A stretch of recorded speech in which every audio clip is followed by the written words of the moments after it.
اما بعد فقد قال اللہ تبارک و تعالی كما ورد فی سورۃ الجاثیہ اعوذ باللہ من الشیطان الرجیم بسم اللہ الرحمن الرحیم وَإِنَّهُ لَعِلْمٌ لِلسَّاعَةِ فَلَا تَمْتَرُنَّ بِهَا وَاتَّبِعُونِي هَذَا صِرَاطٌ مُسْتَقِيمٌ صدق اللہ العظیم رب اشرح لی صدری ویسر لی امری واحلل عقدۃ من لسانی یفقہوا قولی اللہم ربنا الہمنا رشدنا واعذنا من شرور انفسنا اللہم ارنا الحق حقا وارزقنا اتباعہ وارنا الباطل باطلا وارزقنا اجتنابہ آمین یا رب العالمین۔ قادیانیت سے متعلق ایک بحث کا آغاز ہو گیا تھا، کیونکہ ہمارے علم میں یہ آیا تھا کہ قادیانیوں نے خاص طور پر ماڈل ٹاؤن کو اپنا ایک مرکز اور اپنا اڈہ بنانے کا فیصلہ کیا، اور اس کا ہمیں تجربہ بھی حاصل ہو گیا۔ کچھ نوجوان اہل سنت کے نوجوان میرے پاس آئے تھے اور انہوں نے میری توجہ اس طرح منصف کرائی کہ یہاں پر یہ اپنی جمعے کی نماز کے لیے اوپن گراؤنڈ استعمال کر رہے ہیں اور اس میں لگا لیتے ہیں پارٹیشن وغیرہ، اور بڑی یوں سمجھیے کہ بڑی مہم کے ساتھ دونوں طرف کی سڑکیں بند کر کے، اور جو بھی لوگ مسافر ہیں انہیں بھی دعوت دیتے کہ آئیں یہاں جمعہ پڑھیں، اور بعض لوگ مغالطے میں وہاں جمعہ پڑھ لیتے۔ تو اس کے حوالے سے انہوں نے کوشش کی کہ کچھ نہ کچھ اس سلسلے میں، کیونکہ انہوں نے مجھے لا کر قانون دکھایا۔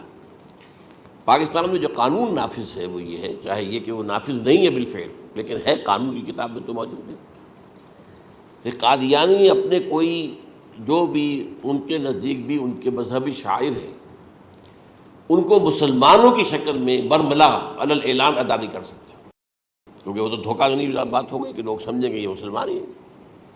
اب جب انہیں، آپ کو معلوم ہے کہ ہماری پوری جو مرکزی اسمبلی تھی، نیشنل اسمبلی، اس کے فیصلے کے تحت قرار دیا گیا بالاتفاق کہ قادیانی غیر مسلم ہے، دائرہ اسلام سے خارج ہے۔ یہ تو فیصلہ ہوا پارلیمنٹ کا ایک بڑے پیمانے، بعد میں پھر ضیاء الحق صاحب کے زمانے میں یہ تو ہوا تھا، آپ کو معلوم ہے بھٹو کے زمانے میں، تو ضیاء الحق صاحب کے زمانے میں اسی کی گویا کہ فردر سٹیپ کے طور پر یہ بات طے کی گئی، قانون بنا دیا گیا کہ وہ اپنی مسجد کو مسجد نہیں کہہ سکتے اور مسجد کی صورت پر نہیں بنا سکتے کہ گزرنے والے کو یہ خیال ہو کہ یہ مسجد ہے۔ اسی طرح وہ اگر کوئی اسلامی شاعر کا ارتکاب کریں گے علی الاعلان تو بھی یہ قابل تعزیر ہے، جرم ہے۔ وہ اپنے کئی احاطوں کے اندر، اپنے گھروں کے اندر جو چاہیں کریں، لیکن کھلے میدان میں آ کر جو شاعر اسلامی باہر، ان لوگوں نے سب کچھ اڈاپٹ تو کر رکھا ہے۔ سب سے بڑی بات تو وہ ہے کہ انہوں نے ایک جھوٹے نبی کا اقرار کیا ہے کہ وہ نبی ہے، اس نے ہمارے درمیان فصیل حائل کر دی ہے۔ اب جو اس کو مانتے ہیں ان کے نزدیک ہم کافر ہیں۔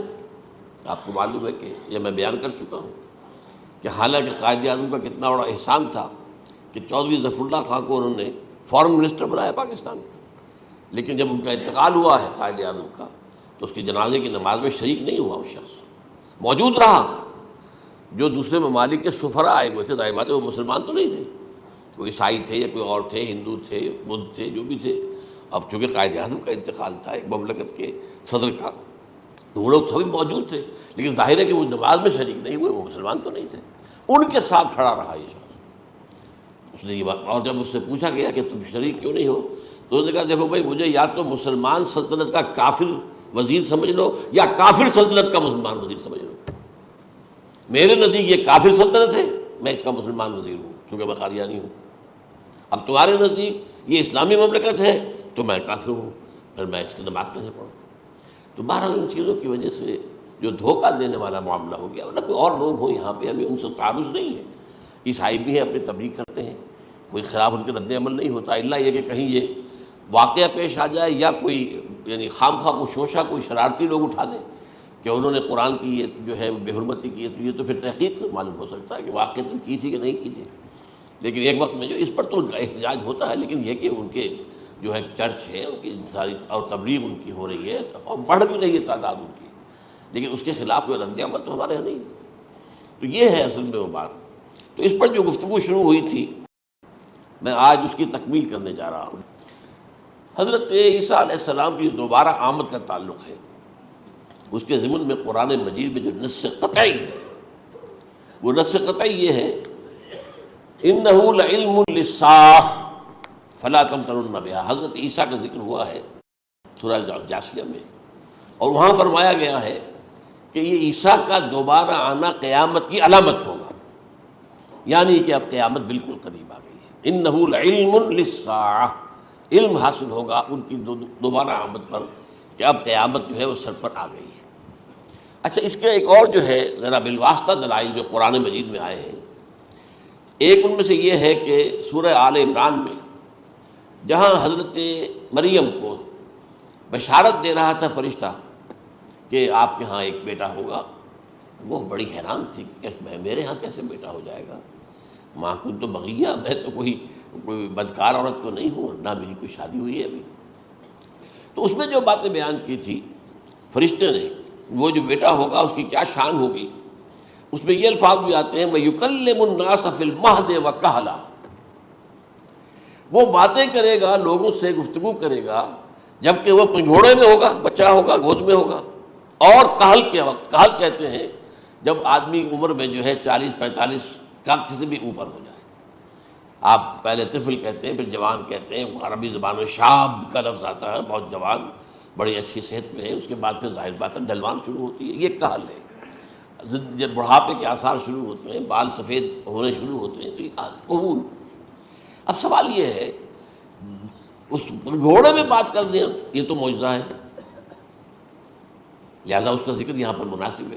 یہ بڑے ہو کر بات کرنے کی کیا ضرورت تھی کہنے کی، وہ تو سبھی کرتے ہیں انسان، یہ اسی لیے کہ معلوم ہو کہ کہولت بھی انہیں آئے گی یار، حالانکہ آپ کو معلوم ہے سب مانتے ہیں، عیسائی بھی مانتے ہیں، سب مانتے ہیں، 33 برس کی عمر میں انہیں اٹھا لیا گیا، اس دور میں تو کہولت آئی نہیں، اس لیے قرآن ذکر کر رہا ہے۔ اور یہ بات جو ہے دوسری مرتبہ آئی ہے یہ سورہ المائدہ میں آیت نمبر 110، وَتُكَلِّمُ النَّاسَ فِي الْمَهْدِ وَكَهْلًا، صرف یہ ضمیر کا فرق ہے، يُكَلِّمُ النَّاسَ فِي الْمَهْدِ وَكَهْلًا اور وَتُكَلِّمُ النَّاسَ فِي الْمَهْدِ وَكَهْلًا، یہ ہے جب قیامت کے دن اللہ تعالیٰ حضرت عیسیٰ سے سوال کریں گے، اے عیسیٰ ابن مریم، کیا تم نے میری اجازت سے اور میری تائید سے یہ معجزے نہیں دکھائے، یہ معجزے نہیں دکھائے، میں نے تم پر یہ فضل نہیں کیا؟ اور یہ گویا کہ بالواسطہ عیسیٰ کے ماننے والوں سے خطاب ہے کہ اللہ تعالیٰ کے کتنے بڑے بڑے احسان ہوئے، اور اسی میں تم بات کرتے تھے لوگوں سے پنگھوڑے کے اندر بھی اور کہولت کی عمر میں بھی، تو یہ کہولت کی عمر کب آئی؟ حضرت عیسیٰ علیہ السلام، تو اس کے بغیر تو ممکن ہی نہیں ہے کہ وہ دوبارہ دنیا میں آئیں، پھر ان کے اوپر وہ عمر آئے اور اس عمر کے اندر بھی وہ بات کریں گے۔ تو یہ میرے نزدیک قرآن مجید کے اندر دلائل ہیں اس چیز کے کہ حضرت عیسیٰ علیہ السلام کی دوبارہ جو ہے آمد ہوگی۔ اب اس ضمن میں چاہتا ہوں کہ آج خاص طور پر جو الساعہ کی اور جو علامتیں قرآن میں آئی ہیں، یہ ضمنی مضمون ہو جائے گا، لیکن بہرحال یہ بھی ایک معلوماتی مضمون ہے کہ ایک تو یہ قیامت کی بڑی نشانیوں میں سے حضرت عیسیٰ کا دوبارہ آنا، اور کیا کیا جو ہے باتیں بیان ہوئی ہیں وہ ذرا غور سے سن لیجیے۔ پہلی بات میں نے ہلکا سا حوالہ دیا تھا، ہم تو ایک لفظ قیامت بولتے ہیں، وہ قیامت جو ہے اتنا ہمارے نزدیک جامع لفظ ہے کہ جس میں وہ بھی جو زلزلۃ الساعہ آئے گا وہ بھی ہے، پھر جو نفخ روح، نفخ ساق ہوگا وہ بھی ہے، لیکن قرآن مجید سے معلوم ہوتا ہے کہ یہ الساعہ ہے، وہ گھڑی جس دن کے یہاں قیامت برپا ہوگی، زلزلہ آئے گا، شدید ترین حالات آئیں گے، فوری طور پر تمام انسان بن نہیں جائیں گے۔ جو ہے اس کا نقشہ جو کھینچا گیا ہے، یا ایھا الناس اتقوا ربکم ان زلزلۃ الساعۃ شیء عظیم یوم ترونها تذہل کل مرضعۃ عما ارضعت وتضع کل ذات حمل حملها وتری الناس سکارى وما هم بسکارى ولکن عذاب اللہ شدید۔ اے لوگوں ڈرو، اللہ کا تقوی اختیار کرو، اس لیے کہ قیامت کا زلزلہ بہت سخت شے ہے، بہت بھاری ہے۔ ان زلزلۃ الساعۃ شیء عظیم، جب پہاڑ چل رہے ہوں گے اور جو ہے انسان جو ہیں گے وہ جس طرح پروانے ہوتے ہیں، پتنگے ہوتے ہیں، ایسے اڑ رہے ہوں گے انسان، اور اس میں یہ بھی حال ہوگا کہ لوگ جو ہے ہر جو دودھ پلانے والی ہے وہ اپنے بچے کو بھول جائے گی، ظاہر بات ہے کہ اپنی پڑی ہوئی ہے مصیبت، حالانکہ سب سے زیادہ محبوب ترین شے دنیا میں اس سے اونچی محبت نہیں ہو سکتی جو ماں کو اپنے دودھ پیتے بچے سے ہوتی ہے، انہیں بھول جائے تذہل کل مرضعۃ عما ارضعت، اور تمہیں ایسا محسوس ہوگا کہ لوگ کسی نشے کی کیفیت میں، یعنی وہ بدحواس ہیں، بدحواس ہو گئے، لیکن یہ کہ وما ہم بسکارى، اور وہ مدہوش نہیں ہوں گے، ولکن عذاب اللہ شدید۔ تو یہ ہے زلزلۃ الساعہ، وہ ایک خاص وقت جو ہے، ایک خاص گھڑی جس میں کہ یہ ہونا ہے۔ اس کے علاوہ قرآن مجید میں القارعہ القارعہ القارعہ وما ادراک ما القارعہ یوم یکون الناس کالفراش المبثوث وتکون الجبال کالعہن المنفوش۔ اب یہ کیا ہے؟ یہ نقشہ قیامت، یہ وہی ہے الساعہ، القارعہ الساعہ۔ اسی کے ساتھ قرآن میں آتا ہے الواقعہ اذا وقعت الواقعۃ لیس لوقعتها کاذبہ، تو یہ خافضۃ رافضہ، یہ الفاظ سورہ واقعہ میں ہے۔ اسی طریقے سے اور جو ہے الحاقہ ما الحاقہ وما ادراک ما الحاقہ، یہ تمام جو الفاظ قرآن مجید میں آئے ہیں یہ آئے ہیں الساعہ کے لیے، قیامت کے لیے نہیں۔ قیامت میں بعد میں بتاؤں گا آپ کو۔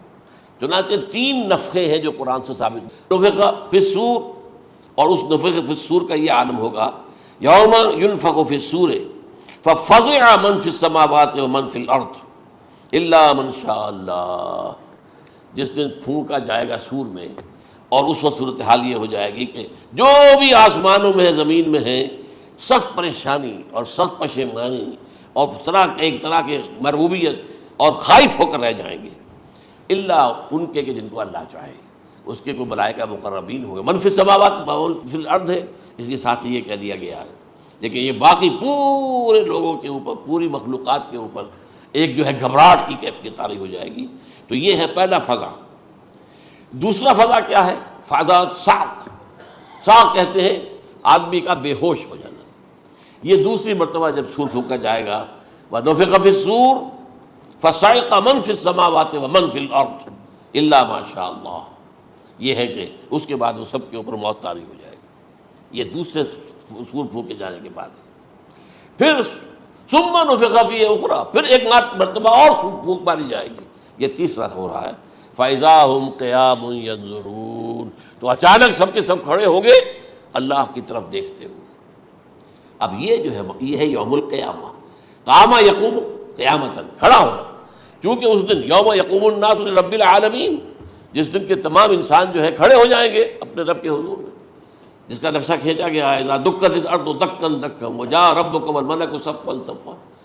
تو یہ سب کے سب انسان بھی جو ہے موجود ہوں گے، فرشتے صفے باندھے ہوئے ہوں گے، اور اللہ تعالیٰ جو ہے اپنے خاص عرش کے ساتھ یحمل عرشہ ثمانیہ، 8 فرشتے اس عرش کو اٹھائے ہوئے ہوں گے جبکہ یہ آسمان پھٹے گا اور اس روئے ارضی پر اللہ تعالیٰ کا نزول ہوگا۔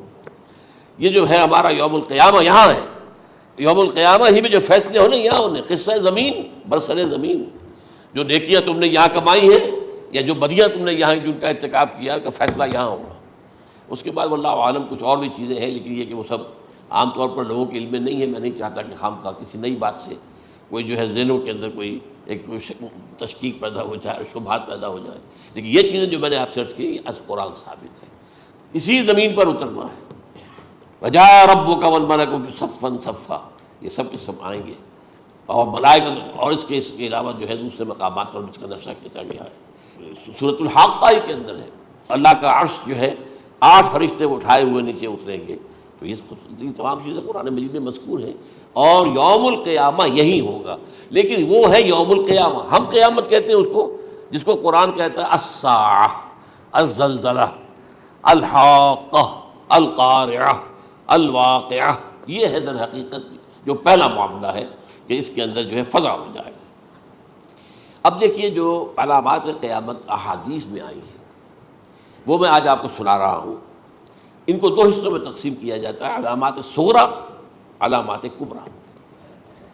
چھوٹی نشانیاں جو درجہ بدرجہ درجہ بدرجہ درجہ بدرجہ حاضر سامنے آئیں گے۔ ایک ہے بالکل قیامت سے متصل قبل بڑے جو خرق عادت واقعات ہوں گے وہ آئیں گے۔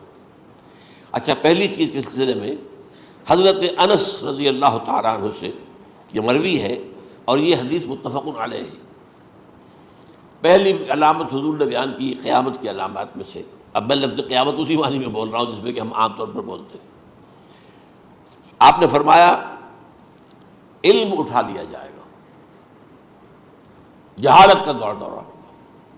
اب یہ کون سا علم اٹھایا جائے گا؟ سائنس کا علم نہیں، دین کا علم۔ آج تو ساری قدر و قیمت جو ہے جس کے لیے دوڑتے ہیں لوگ، لاکھوں روپے کی فیسیں دے کر، MBA ہو رہے ہیں، یہ جو ہے اکاؤنٹنسی کا پاس کر رہے ہیں، یہ CA کر لیا ہے، یہ کوئی اور جو ہے فزکس میں کہیں کیمسٹری میں ڈاکٹریٹ کر لی ہے، ڈاکٹر بن جائے تو کیا ہی کہیں، اس لیے کہ بڑی چیز جو پاکستان سے ایکسپورٹ ہوتی ہے وہ ڈاکٹر ہیں۔ اس جو اتنے بڑے پیمانے پر جو کالج کھلے ہوئے، 3 لاکھ روپے ایک سال کی فیس، 5 لاکھ روپے ایک سال کی فیس، یہ کیوں لیتے ہیں اور کیوں لوگ دیتے ہیں؟ کہ موقع مل جاتا ہے MBBS کر کے۔ امریکہ کے اندر بھی ڈیمانڈ ہے، ان کے ہاں ڈاکٹر جو ہیں جتنے ہونے چاہیے نہیں ہے، لہذا اور بھی بہت سی جگہوں پر ڈیمانڈ ہے۔ تو جس چیز کی مارکیٹ میں ڈیمانڈ ہے وہ علم ہے۔ آج علم کمپیوٹر کا علم ہے یہ، حالانکہ ان میں سے کسی کے اوپر لفظ علم کا اطلاق میرے نزدیک غلط ہے، جہالت ہے۔ علم وہ ہے جو ذہن کو جلا دے، جو سوچ کو جلا دے، روشنی پیدا کرے، دماغی روشنی، وسعت دے، انسان کے فکر کو وسعت دے، اس کے ذہنی جو افق ہے اس کو وسیع کرے۔ علم تو وہ ہے جو حقیقت کے کیا علم بھی اس سے عطا فرمائے۔ قرآن ہے، حدیث ہے، باقی اور چیزیں جو اس سلسلے میں آ سکتی ہیں وہ ہے کہ جو قرآن اور حدیث کی سمجھنے میں مومن ہوں اور زیادہ جو ہے اس کے تک فہم کو آسان کر دیں۔ لیکن یہ کہ فرمایا علم اٹھا لیا جائے گا، جہالت کو فروغ ہوگا، ظاہر بات ہے ایک ہی بات ہوئی ہے۔ دوسرے نمبر پہ یہ کہ جہالت کو فروغ ہوگا۔ نمبر 3 زنا کثرت سے ہوگا۔ نمبر 4 شراب نوشی عام ہو جائے گی۔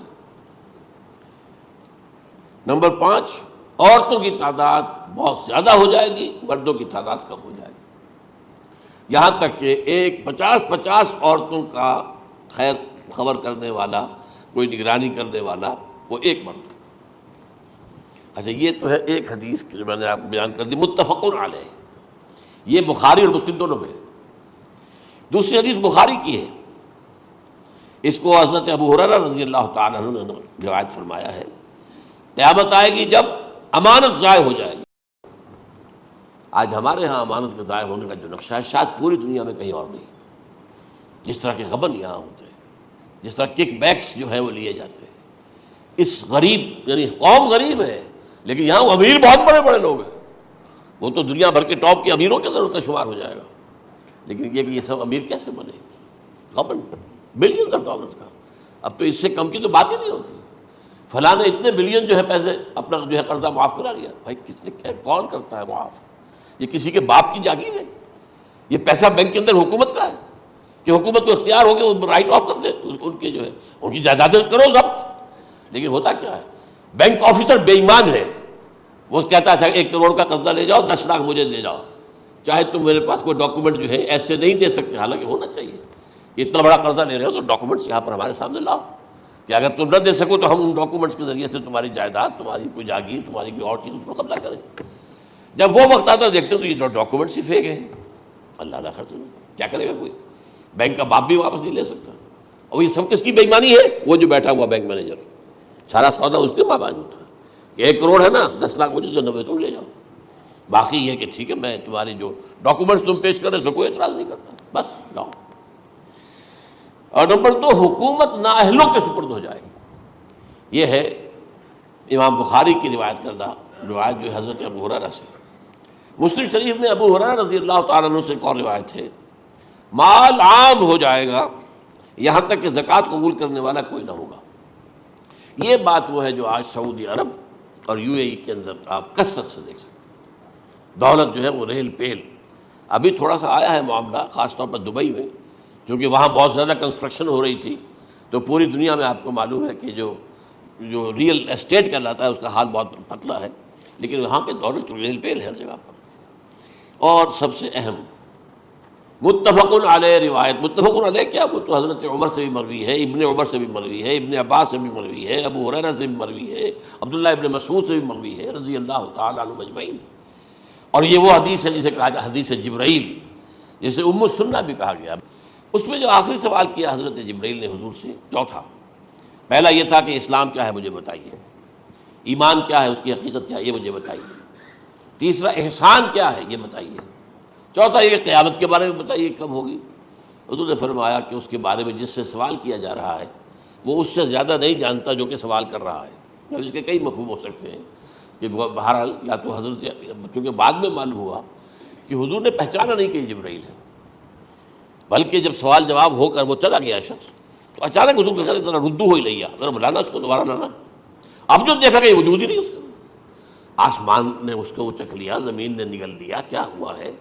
پھر آپ نے یہ جبرائیل تھے جو تمہیں تمہارا دین سکھانے آئے تھے، جبکہ تم سوال نہیں کر رہے ہو۔ یہ بڑے بیسک کوسچن تھے، اس لیے کہ دنیا کے ہمارا نظام اسلام پر ہے، ایمان پر نہیں ہے، اس لیے کہ ایمان کو ویریفائی کر ہی نہیں سکتے۔ کیسے پتہ ہوگا اس میں ایمان ہے یا نہیں ہے؟ کوئی آلہ نہیں ہے، کوئی الیکٹروکارڈیوگرام ابھی تک ایسا نہیں ہے، کوئی جو ہے اور جو طریقے چل رہے ہیں وہ تو ان کے ذریعے سے یہ تو نہیں معلوم ہو سکتا ایمان ہے کہ نہیں۔ لہذا یہاں کا سارا نظام اسلام پر ہے، شہادت اللہ الہ الا اللہ وان محمد رسول اللہ، پھر ایک نظام بنا دیا، وہ اقام الصلاۃ و ایتاء الزکوٰۃ و صوم رمضان و حج البیت۔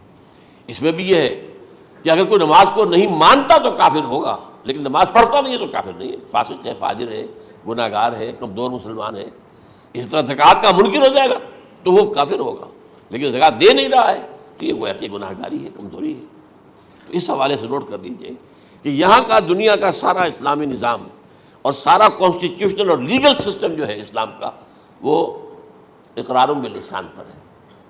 ایمان ہے وہ کہ جس کی بنیاد پر وہاں فیصلے ہوں گے۔ یہاں کوئی شخص مسلمانوں کا بڑا لیڈر ہے، بڑا علامہ ہے، بڑی اس کی قدر و منزلت ہے، اس کے ہاتھ چومے جا رہے ہیں، پاؤں چومے جا رہے ہیں، ہو سکتا ہے وہاں کہا جائے دفع ہو جاؤ، تمہارے دل میں ایمان نہیں تھا، تم نے یہ سب کچھ کیا تھا اس لیے کہ کہا جائے کہ بڑے عالم ہو، اور یہ کہا جا چکا فقط قیلا۔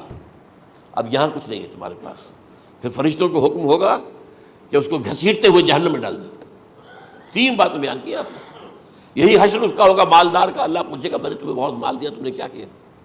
وہ کچھ گنوانا شروع کرے گا، اللہ فرمائے گا جھوٹ بول رہا، قذبت، تم نے یہ خیرات و صدقات اس لیے کیے تھے کہ تمہاری سخاوت کے ڈنکے بج جائے، تعریفیں کی جائے، وہ کی جا چکی ہے، دنیا میں ڈنکا بج گیا، یہاں کچھ نہیں تھا، وہ نیت دل میں کچھ اور تھی تمہارے۔ لیس البر ان تولوا وجوہکم، والا قرآن مجید کا سبق ہمارا منتخب نصاب کا نمبر 2 بڑی تفصیل سے بیان کیا۔ یہی معاملہ ہوگا اس عالم کا، اللہ فرمائے گا میں نے تمہیں علم دیا، تم نے، وہ کہے گا میں نے علم پھیلایا لوگوں میں ہدایت کی، کوئی جھوٹ بول رہے ہو، تم نے تو صرف اس لیے کیا تھا، تمہاری نیت یہ تھی کہ بڑا عالم شخص ہے، بڑا فاضل شخص ہے، تو یہ سب کہا جا چکا۔ تو وہاں کا معاملہ جو ہے وہ اسلام پر نہیں ہے۔ یہ آپ دکھائیں گے، دیکھیے یہ میرا آئیڈینٹی کارڈ، اس پہ اسلام میرا مذہب لکھا ہوا ہے، یا یہ میرا پاسپورٹ ہے، آئیڈینٹیفیکیشن کے لیے دنیا میں عام طور پر یہ چیزیں ہوتی ہیں، کوئی تعلق نہیں۔ آخرت کا معاملہ کسی اور شے پر ہے، وہ تو ایمان دل میں ہے، اور تمہارے تمام جو حرکات ہیں، اعمال ہیں، ان سب کے اندر جب تک کہ اصل جو قوت متحرکہ ہے وہ اللہ کی محبت نہ بن جائے، اخلاص للہ، محب اللہ للہ، اور یہ کہ یہ تمام چیزیں جیسا کہ فرمایا، ایک حدیث بڑی پیاری ہے، ایمان کی تکمیل کی علامت کیا ہے؟ فرمایا من احب للہ وابغض للہ ومنع للہ وعطا للہ فقد استکمل الایمان۔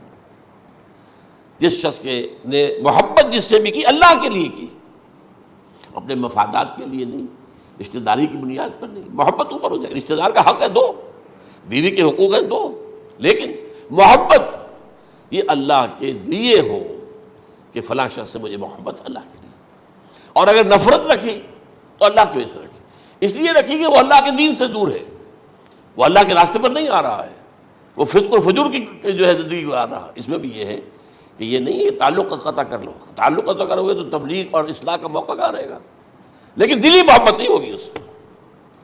تو اگر محبت ہے تو اللہ کے لیے، اور نفرت سے تو اللہ کے لیے، اور کسی کو کچھ دیا ہے تو اس لیے کہ اللہ کا حکم ہے کہ دوں، اور کسی سے کچھ روکا ہے تو اس لیے کہ اللہ کا حکم ہے کہ روکوں، اس کو نہیں دینا ہے۔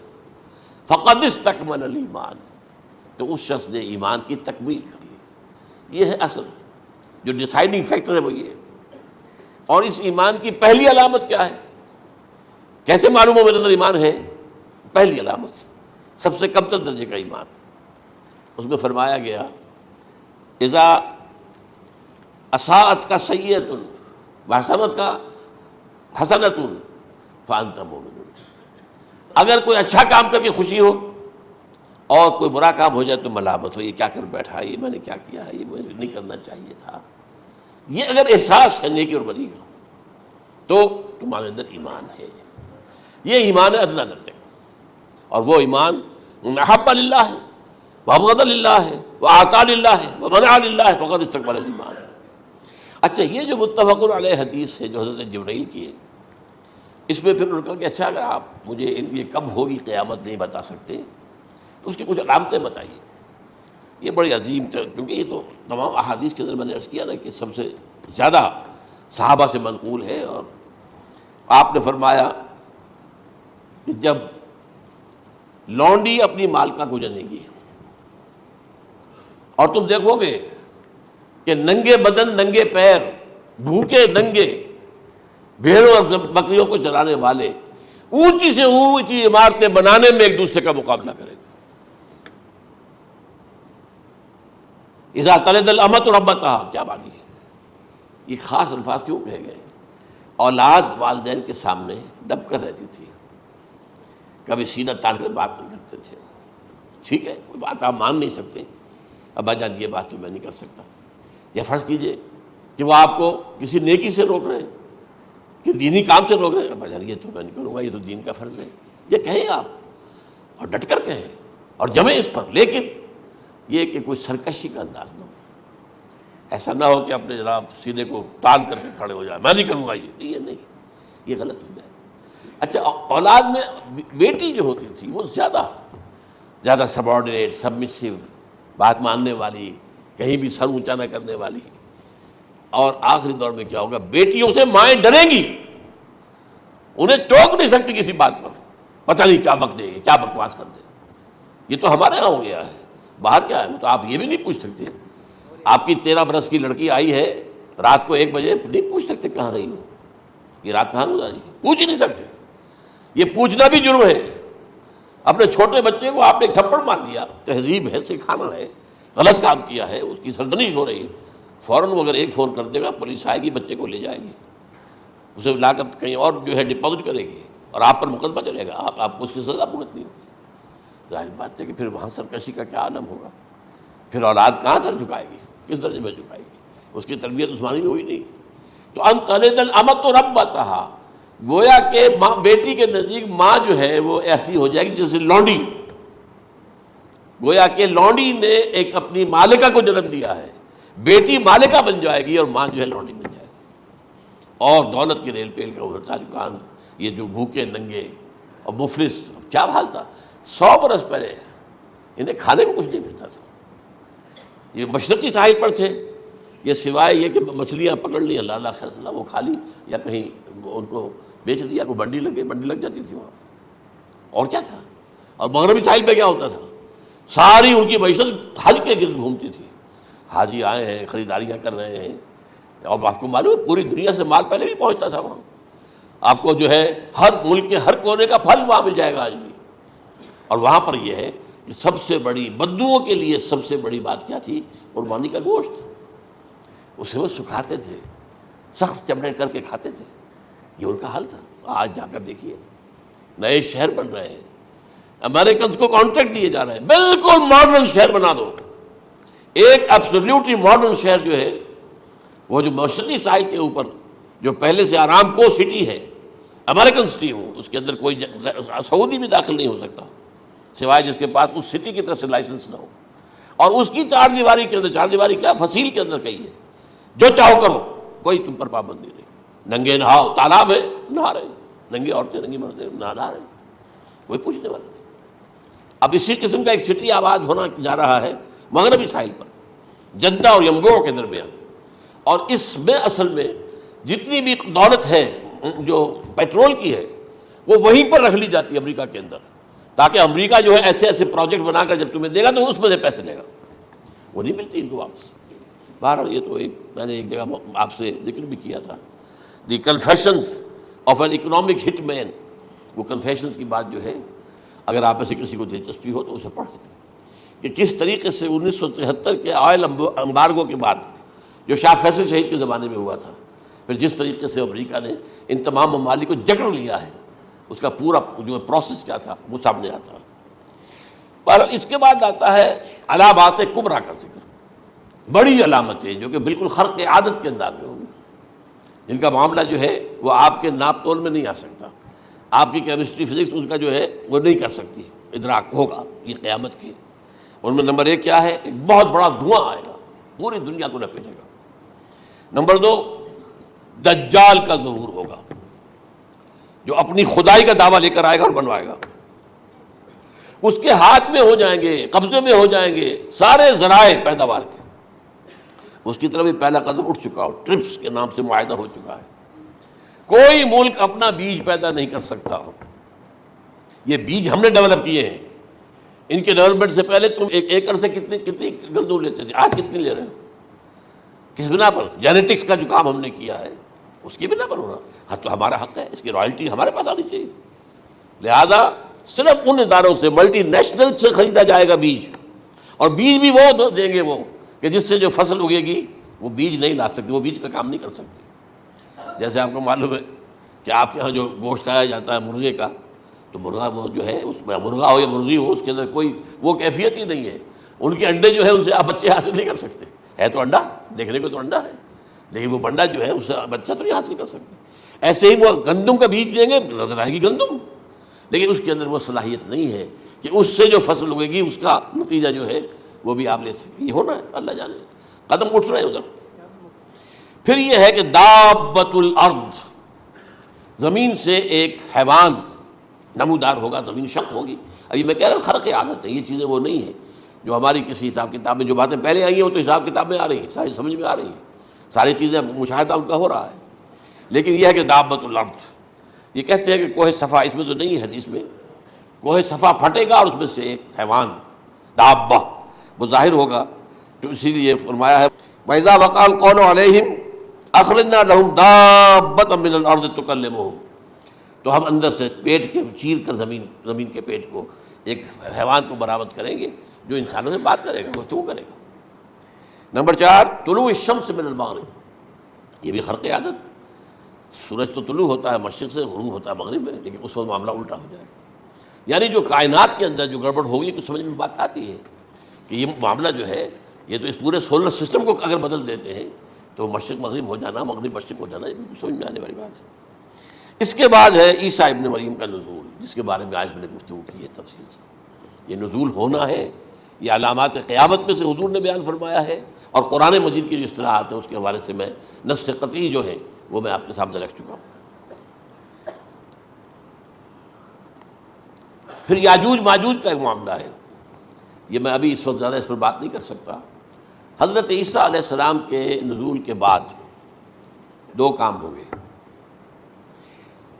یہودیوں کا قلع قمع ختم، تمام یہود، ایک کام تو یہ ہونا ہے، اور نمبر 2 عیسائیت کا ختم ہو جانا۔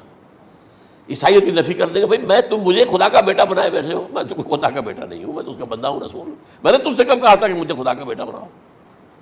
نمبر 2 یہ کہ وہ خنزیر کو قتل کر دیں گے، یعنی یہ تم نے خنزیر کب سے کھانا شروع کر دیا؟ میں تو تم کو نکاح اجازت دے کر گیا تھا، یہ تو شریعت موسوی میں حرام تھا، اور میں کہہ کر گیا تھا کہ یہی شریعت تم پر لاگو رہے گی، ہاؤ کم تم نے کیسے؟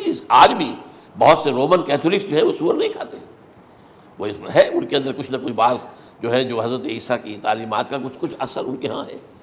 میں تو ایک مرتبہ، یہ 1971 کی بات ہے، 4-5 دن کے لیے برسلز میں رکا تھا، اس لیے کہ وہاں مجھے ایک صاحب نے خط لکھا تھا کہ وہاں ایک نوجوان ہے، ابھی اس میں ایمان لایا ہے، اور اس کے کچھ مسائل ہیں، ہم کوشش کر رہے ہیں ان کے مسائل حل کریں، آپ بھی جا رہے ہیں۔ میں انگلینڈ جا رہا تھا تو واپسی پر آپ ان کے یہاں چند دن ٹھہرے، میں حیران ہوا۔ ویسے اس نے مجھے اپنے گھر ٹھہرایا نہیں، اس لیے کہ ماں باپ تو اس کے کرسچن تھے، اور پولیس کا چیف آفیسر اس کا باپ تھا، چیف آف پولیس فورس۔ اس نے مجھ سے ایک دن کھانے پہ بلایا، میں سے ہوٹل میں ٹھہرایا مجھے، اس نے کہا آپ اطمینان سے یہاں کھانا کھائیں، اس گھر میں نہ آج تک کوئی شراب کی بوند آئی ہے اور نہ ہی کوئی بوٹی آئی ہے سور کی۔ Roman Catholics. اب اکلوتا بیٹا تھا عبد العزیز، اس نے بعد میں نام رکھا، وان کینٹر اس کا نام تھا جو کہ اوریجنل تھا، پھر اس نے نام رکھا عبد العزیز وان کینٹر، پرانا نام بھی باہر رکھا۔ نہایت خوبصورت، 28 سال کی عمر تھی، اور اس وقت میں نے دیکھا تھا کہ اس کی فقہی معلومات جو ہے میری معلومات سے 10 گنا زیادہ۔ اس کی وجہ کیا ہے؟ وہ گیا تھا موراکو میں ایز اے ٹیچر ملازمت کرنے، پیسہ کمانے، وہاں وہ مسلمانوں سے اس کا ہوا رفت ضبط ہوا، اسلام کی تعلیمات سامنے آئی، اسلام لے آیا۔ اب اکلوتا بیٹا ہے، اور ماں باپ جو ہے کرسچن کیتھولکس۔ جب وہاں سے واپس آیا تو پھر کہتے ہیں کہ ہمارے درمیان ایک معاہدہ ہے، وی آر لیونگ ٹوگیدر، لیکن یہ معاہدہ ہے ہم مذہب پہ بات نہیں کریں گے، بس باقی جو بھی ہے وہ ساتھ رہ رہے ہیں. لیکن میں حیران ہوا، مجھے معلوم نہیں تھا. اچھا اس کے بعد اس نے جب اسلام کا فیصلہ کیا تو اس کے سامنے سوال آیا کون سی فقہ اختیار کروں. تو اس نے بڑی جو ہے تھورو اسٹڈی کی ہے تمام فقہوں کی، کمپیریٹو اسٹڈی. ان کو کرنے کے بعد پھر فائنل فیصلہ اس کا یہ تھا کہ حنبلی فقہ میں اختیار کروں گا. چاروں فقہوں میں سب سے لیٹسٹ حنبلی ہے، یعنی حنفی نمبر 1، پھر مالکی نمبر 2، پھر اس کے بعد شافعی نمبر 3، پھر یہ امام احمد ابن حنبل ہے. اور امام احمد ابن حنبل کے زمانے تک احادیث بہت بڑے پیمانے پر جمع ہو چکی تھی، جبکہ ابھی حضرت امام ابو حنیفہ کے زمانے میں کوئی اتنا زیادہ جو ہے حدیث کا بھی ذخیرہ نہیں بنا تھا. اسی پر تو لوگ حیران ہوتے ہیں کہ زیادہ حدیث امام ابو حنیفہ کے علم میں نہیں تھی، لیکن مجال ہے کہ ان کا کوئی فتویٰ جو ہے کتاب و حدیث کتاب اور سنت کے خلاف ہو. اگرچہ انہوں نے صاف کہا کہ اگر تم پاؤ کوئی ایسی سچی حدیث، پختہ حدیث جو میری کسی رائے کے خلاف ہو تو میری رائے کو دیوار پر دے مارنا اور اس صحیح حدیث کا پیروی کرنا. لیکن ویسے اس کے بعد یہ کمال یہ ہے کہ بہت ہی کوئی شاذ معاملہ ہے کہ جس میں ان کا کوئی فتویٰ وہ کتاب و سنت کے منافی ہو یا سنت کے منافی ہو. کتاب پہ تو سوال پیدا نہیں ہوتا، کتاب تو ساری ان کے سامنے موجود تھی.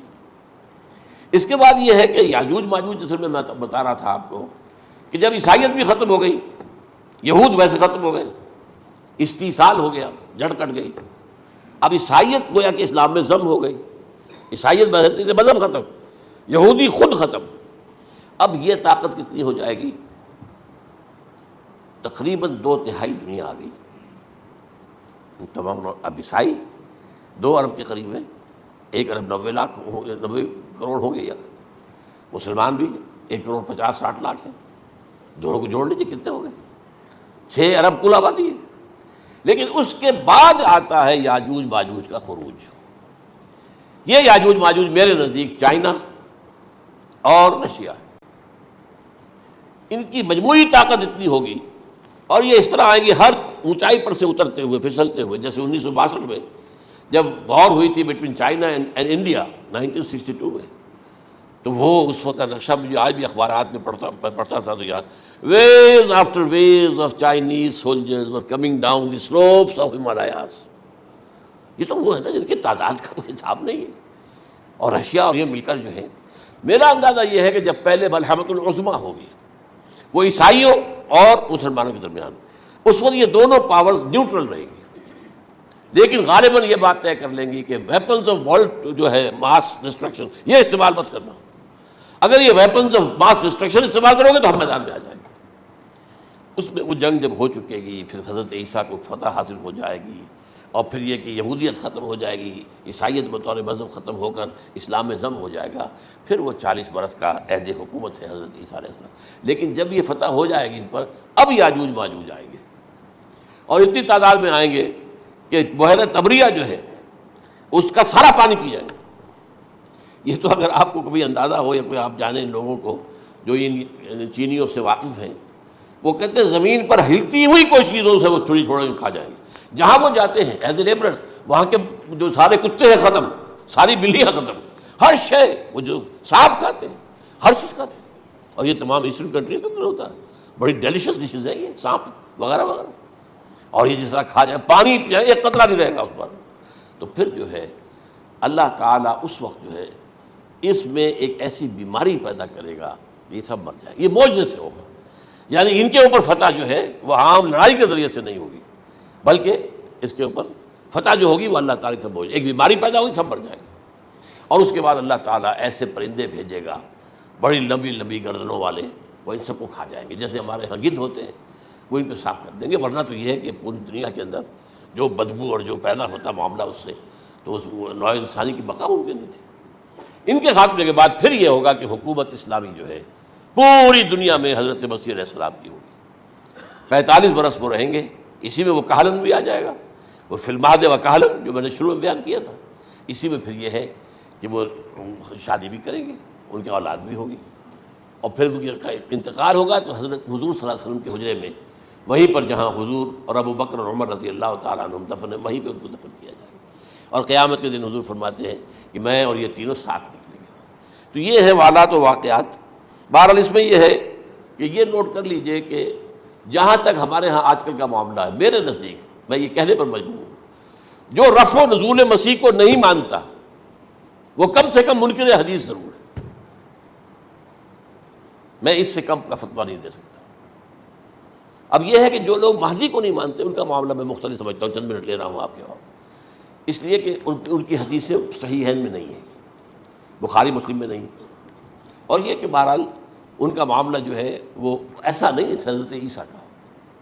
حضرت عیسیٰ کے آنے کا جو کچھ ہوگا وہ تو میں نے آپ کے سامنے بیان کر دیا. لیکن یہ ہے کہ حضرت مہدی ہمارے نزدیک اس میں خرق عادت کوئی ہے ہی نہیں. جیسے ہر صدی کے مجدد ہوتے ہیں، آخری صدی کے مجدد وہ ہوں گے، اور میرے نزدیک یہی آخری صدی ہے اور اسی میں حضرت مہدی کا ظہور ہو جانا. سعودی عرب میں کوئی خانہ جنگی ہوگی کسی بادشاہ کے انتقال پر، اور پھر اس وقت یہ ظاہر ہوں گے. اس وقت ملک کے حالات کو سنبھالنے کے لیے لوگ ان کو زبردستی نکالیں گے، چھپے ہوئے ہوں گے ایک گھر میں. یہ حضرت ام سلمہ رضی اللہ تعالی عنہ کی روایت ہے کہ ایک بادشاہ کے انتقال پر یہ خانہ جنگی ہو جائے گی اور ایک شخص مدینے سے بھاگ کر مکے میں چھپ جائے گا. یہ تو ہے ان کے الفاظ، میں توجیہ کر رہا ہوں. یہ لوگ ان کی طرف دیکھ رہے ہوں گے کہ یہ جو وقت آیا ہے فتنے کا ہماری قوم پر، ہمارے ملک پر، تو ان کی شخصیت ایسی ہے کہ یہ بیچ میں آئیں، صلح صفائی کرائیں، اور وہ جو ہے اس ذمہ داری سے بچ کر بھاگیں گے اور جا کر مکے میں چھپ جائیں گے. پھر لوگ انہیں تلاش کر کے نکالیں گے اور زبردستی ان کے ہاتھ میں بیعت کریں گے، ورنہ وہ اتنے بڑے منصب کو. اور پھر یہ بھی ہے ایک حدیث میں آتا ہے یصلحوا فی لیلۃ واحدہ، ایک رات میں ان کی مکمل اصلاح کر دیں گے.